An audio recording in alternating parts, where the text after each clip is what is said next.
Šai nelielajai audio grāmatai izvēlējos nosaukumu Sastapšanās. Bez sastapšanās dzīve būtu garlaicīga. Patiesa sastapšanās ir dāvana.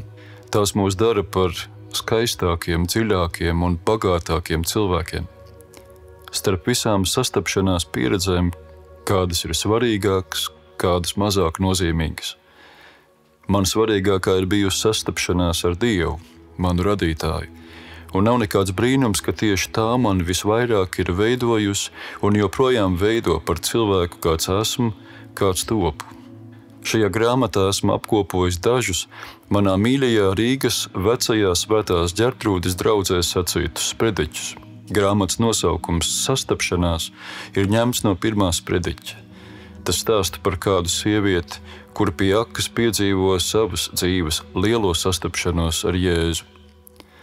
Savukārt grāmatas pēdējā sprediķa nosaukums ir Pārākais ceļš. Tas ir fragments no Dieva vārda, kuru izvēlējos kā moto savai bīskapa kalpošanai. Pārākais ceļš var skanēt ambiciozi, tomēr katrs, kas uz tā nostājās, atklāja, ka tas tiešām ir kaut kas pārāks par dažni dažādajiem citiem ceļiem un celiņiem, pa kuriem notiek mūsu dzīve. Tas nav kāds no ikdienas dzīves nošķirts ceļš. Uz tā sastopams ir ciešanas un žēlastība, vētras un pateicība. Tas stāsta par mūsu identitāti un atklāja mūsu potenciālu. Uz tā ir svinami vasaras svētki.